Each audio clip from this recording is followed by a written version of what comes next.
Just past 7:30 p.m. at a busy Costco superstore in Corona, California, the sound of gunfire rang out. Dozens of calls were placed to 911 while shoppers ran for the doors or dropped to the floor.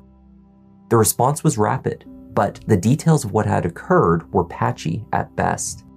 What was clear was that an entire family on their weekly grocery shop had been targeted by a single gunman.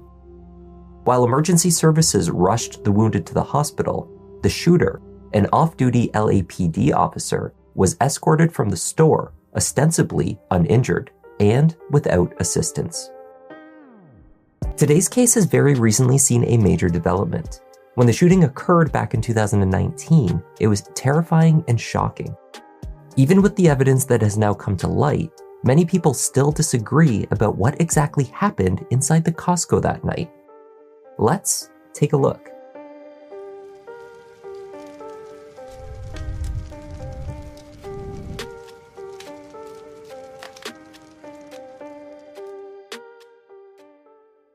The city of Corona, California is roughly 50 miles east of Los Angeles in Riverside County.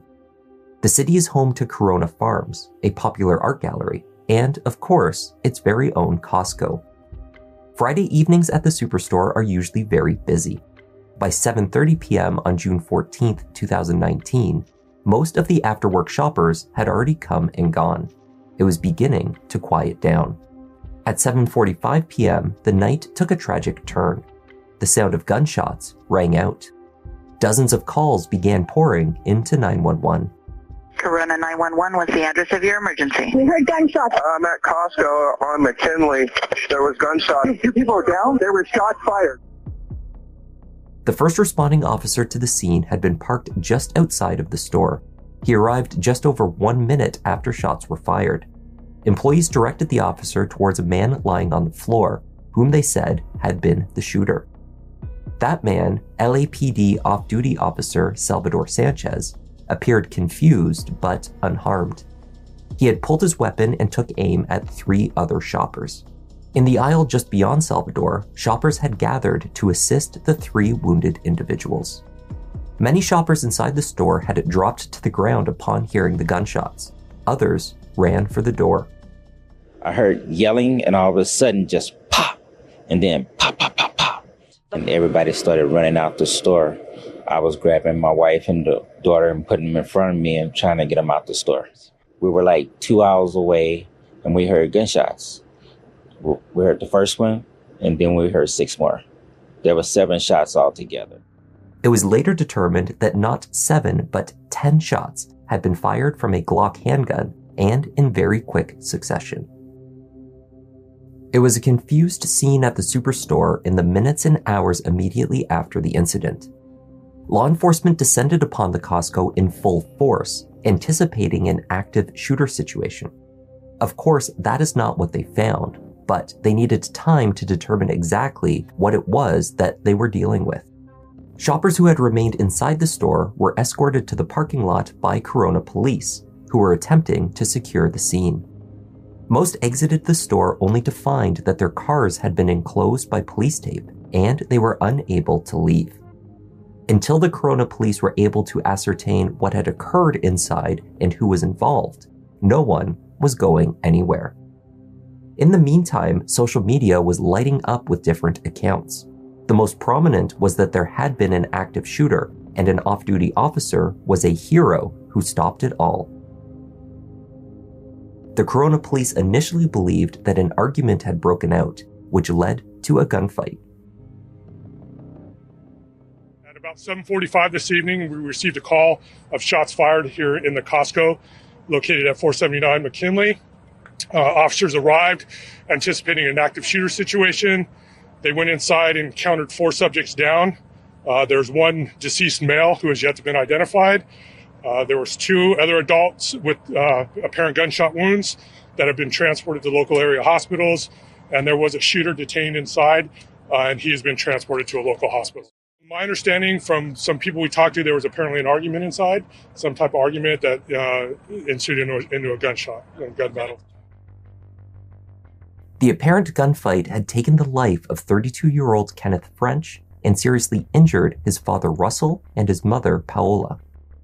The three had been doing their weekly grocery shop when they approached a food sample table offering a brand of sausages. At that sample table, Officer Sanchez stood holding his 20-month-old son, Noah. For reasons that remain undetermined, Kenneth French either shoved, slapped, punched, or otherwise pushed Salvador. This unprovoked assault caused him to fall to the ground, dropping his young son from his arms and ostensibly hitting his head on the ground. Salvador told responding officers that he believed he had been shot in the head. He further claimed to have seen a gun firing right before he was struck to the ground. The police officer responded by pulling his weapon. Are you injured? No, I guess not. I thought I got shot in the back of my head. And I see a blast, and I feel my head just get knocked down enough for me to fall. I see a blast, and I feel my head get knocked off, and I fall to the ground. I drop my son. I thought I got shot. I still feel pain in the side of my head. It was clear that Salvador had not been shot, but had he, in fact, been fired at all? One shopper in the Costco was searching for items down the main aisle when he heard the shots. When it was safe, he ran towards Kenneth and his father, Russell French, who was also wounded. The off-duty policeman was motioning towards Kenneth, he said, but when he reached him, there was no gun. He said he thought I saw a black handgun. As I came over here, and the deceased right there, we couldn't find the black handgun. Indeed, Corona police could not identify any witnesses that saw Russell, Paola, or Kenneth with a firearm, nor any objects recovered near to where the family was shot that resembled a firearm. After evacuating the store, drones were sent in to check the tops of cabinets and freezing units. Despite the initial reports of a gunfight, investigators on scene quickly deduced that the only weapon that had been fired was the handgun of LAPD officer Salvador Sanchez. Did you see a weapon? You know what? I'm not going to talk any further without my word. Officer Sanchez later told police specifically that he saw Kenneth holding a small black compact firearm, similar to a LCP Ruger 380 pistol. When he regained some composure after his fall, Salvador told police that he believed he saw Kenneth still pointing a gun at him and his son. Salvador Sanchez had no visible injuries following the incident, but did request to be taken to the hospital. There, he reported to doctors that he believed that he had lost consciousness after hitting his head on the hard floor of the Costco. Based upon this information, he was diagnosed with a concussion. The police report stated that he had not sustained any verifiable injury. No injury or bruises ever appeared. Of the 10 shots that Salvador fired, 4 of them struck Kenneth French, 3 in the back and 1 in the shoulder. His mother Paola was shot in the back, and his father Russell once in the abdomen, resulting in the loss of a kidney. The remaining 4 stray bullets were lodged in display cases. No one else was shot. Russell and Paola would spend months undergoing surgeries and treatment in hospital for their injuries. Their son Kenneth was less fortunate. Witnesses in the Costco reported that they held his hand and watched as the 32-year-old passed away. The Frenches had their roots in Calcutta, India. The couple were married in 1986. In a shared Facebook page, they wrote of their studies at Thames University in the UK, as well as time spent in Ontario, Canada. While in Canada, Kenneth studied accounting and financial management services at McMaster University. The family had relocated to Riverside, California, at least 5 years before the shooting. Kenneth had been diagnosed with schizophrenia and an intellectual disability. According to family members, his condition had been worsening, and at the time of his death, Kenneth was nonverbal. He lived with his parents and had the mental capabilities of a teenager, according to relatives. There had been more recent concerns with fluid discovered in his brain. Kenneth had appointments scheduled in the coming weeks for further medical tests and consultations. It was later revealed that Kenneth had also recently been taken off his medication for mental illness due to other health issues. It was possible that this change may have impacted his behavior. It remains unclear why or in what manner Kenneth struck Salvador. Eyewitness accounts varied. Some shoppers recalled the officer falling to the ground. Others saw no provocation at all. One witness recalled seeing Kenneth facing Salvador with clenched fists. Another said they heard his head hit the ground. I thought he had a heart attack. His fall was pretty hard. I can hear it. Okay. Like from his scalp that he fell on the ground, the hard floor. Yeah, the concrete. You think he hit his head on the floor? Yeah. The guy just jumped on the floor, got his gun out, and jumped on the... Paola French told responders at the scene that her son had whacked the man at the sample stand. Later, she referred to the hit as a slap. Suffering the trauma from a gunshot wound herself, she later could not recall the specifics of what she had said to police. Salvador Sanchez was not arrested at the scene. He was free to go home while the investigation was ongoing. The LAPD placed him first on desk duty and then on paid administrative leave. Once acquired, the store surveillance footage did little to clarify the incident. From a distance of several aisles over, the camera view was also obscured by the store displays and shelving. The video does not capture the initial interaction between Kenneth and Salvador. The officer remains entirely hidden from view. Indeed, the footage begins only after Salvador had fallen to the ground and seems only to show Kenneth, seen in the striped shirt, being pushed away from the sample stand by his father. Paola is viewed briefly gesturing towards Salvador, who is presumably on the ground in front of the stand, before moving rapidly away from him to the right. The tapes showed the victims backing away from Salvador just before he fired. Upon releasing the footage to the public, law enforcement made clear that this security footage was the only visual evidence of the encounter that Costco could provide. There was nothing relevant captured earlier in this tape, nor were there any other cameras that recorded the incident, they said. Investigators determined that it was 3.8 seconds from the time that Salvador fell to the ground to the time that he opened fire. During this time, he declared that he was a police officer more than once. After 2 months in the hospital, the Frenches were discharged and began to speak about their experience. They hoped to apply pressure to the Riverside County DA's office to press charges. I keep hearing my son did something, so show me the video that Kenneth did something. I didn't see it, so show me something. Did you hear Sanchez say I'm a cop? Yes. Twice, three times, yes. Loud? Yes. And then he shot right there? Absolutely. In response to this pressure and public outcry, in September 2019, the Riverside County District Attorney's Office took the matter to a grand jury. The panel declined to indict Salvador Sanchez. After considering all the evidence, the grand jury decided that no criminal charges should be filed in this case. Salvador Sanchez was shopping at Costco with his family when he was assaulted by Kenneth French. Sanchez was holding his young child at the time of this assault. Sanchez fired his firearm, striking Kenneth and both of Kenneth's parents. Of the 19 members on the grand jury, 12 needed to find probable cause for the indictment, a much lower threshold than either a preponderance of the evidence or reasonable doubt. The testimony provided to the grand jury is private, but it was reported generally to local media that both Russell and Paola testified, and that each were questioned more about their son's medical history and his potential temper than the events of the shooting on June 14th. The grand jury, however, was not technically required to bring charges. District Attorney Mike Hestrin could have done so despite their refusal to indict. Hestrin decided, however, that he would follow the jury's guidance. Riverside County would not bring charges against Salvador Sanchez.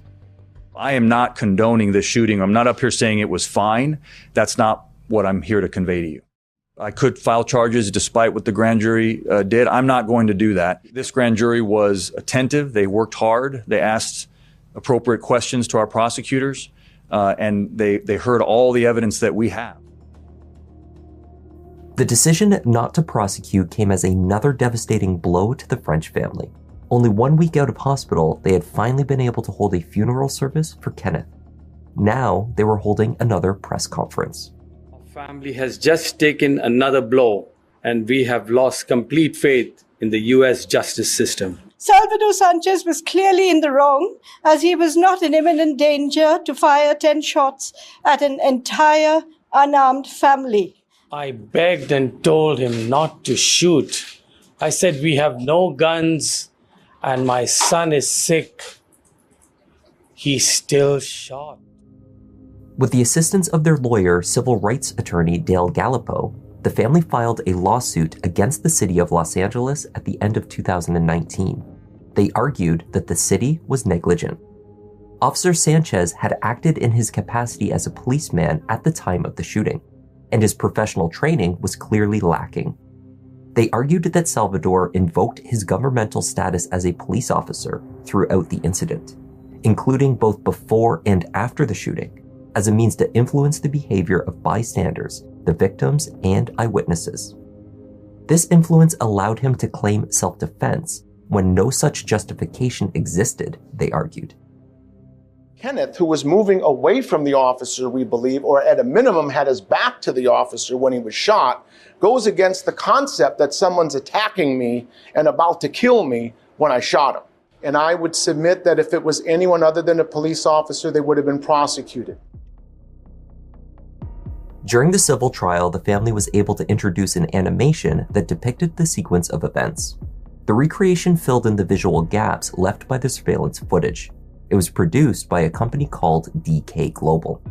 In the recreation, the French family can be seen walking together and pushing their shopping cart towards the sample stand where Salvador stood with his son. A slap pushes the policeman to the floor, where Paola, seeing the gun, pleads with him not to use it. All 3 family members are then shot. An LA jury in November 2021 ruled in favor of the Frenches, awarding them just over $17 million in damages. By the time this substantial decision was reached in civil court, Salvador Sanchez had also lost his job. The Riverside County DA's office failed to find probable cause to indict, but the city's police department's investigation came to a different conclusion. 10 months after the grand jury refused to indict him, the LAPD concluded that the shooting was out of policy and fired him. After reviewing the case, they determined that another officer would not have reasonably believed that Kenneth French posed an imminent threat of death or serious injury. Only a threat of that severity would justify his use of force, which they deemed was excessive. Salvador's attorneys argued that the reality of the threat posed by Kenneth was secondary to the one that the officer perceived at that time. He believed Kenneth held a gun. That is what matters. The fall to the floor, they said, was crucial to making sense of this perception. Indeed, the ex-LAPD officer had initially told the police that he had fallen unconscious. After awakening on the floor, he thought that he was under attack. It impacted him severely, and he believed he'd been shot, and the impact on his brain caused him to believe that Mr. French had a gun. For anybody in the LAPD to say that the average LAPD officer wouldn't have reacted that way is simply being dishonest, because you don't know how somebody's going to react with a head injury. If you have a head injury, you have a head injury, and it impacts you negatively. Daniel France, a doctor with the Los Angeles Brain Science Project, examined Salvador in 2021, and after reading reports and witness statements, concluded his actions were reasonable in light of the head injury he suffered.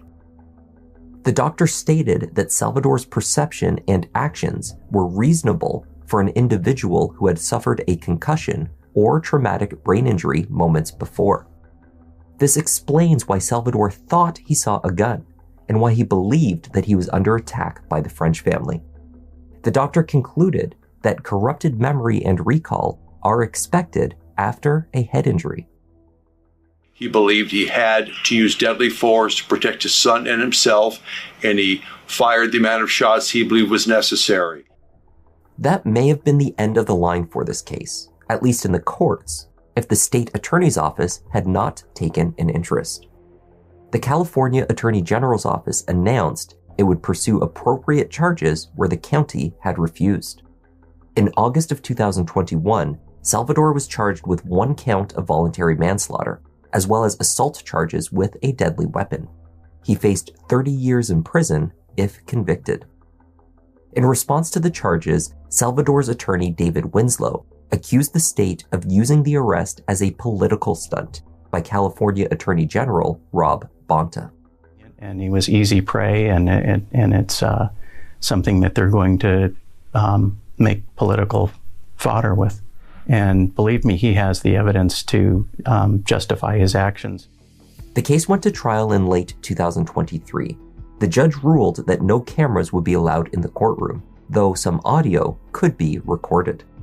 Deputy Attorney General Michael Murphy told jurors that former Officer Sanchez did not make a reasonable assessment of the situation and immediately created a false narrative in his head about what had happened. That included his belief that he was shot, that Kenneth had a gun, and that he fell unconscious after being struck in the back of the head. A reasonable person in his position, after being hit in the back of the head, would have instead said something along the lines of, "What the heck?" before feeling the back of their head to see if there was an injury, Murphy said. He argued that when Salvador realized that what he did was unreasonable, he lied about being knocked unconscious and that he saw a gun pointed at his head. It literally fits the saying, he shot first and asked questions later. The defense focused in on how rapidly the ex-policeman responded after being hit by Kenneth French. Instead of interpreting the quick response as an overreaction, they argued that this was the time frame that he had to respond to what he perceived as a life or death threat. Defense counsel stated, "Count 3 seconds. That's how much time my client had after being punched so hard that his head hit the concrete with a thump. That's how much time he had to assess where the threat was, who the threat was, and whether there was still a threat. 1, 2, 3. According to the defense, the shooting was a tragedy, but most likely a decision made by a father while suffering from a possible concussion and after having been attacked for no reason. Just got attacked from behind. Days trying to figure out what's going on, thinking he was shot, but knowing he's still in danger from the same person who's standing right there, fists clenched, arms bent, angry, aggressive. He's looking to preserve human life, but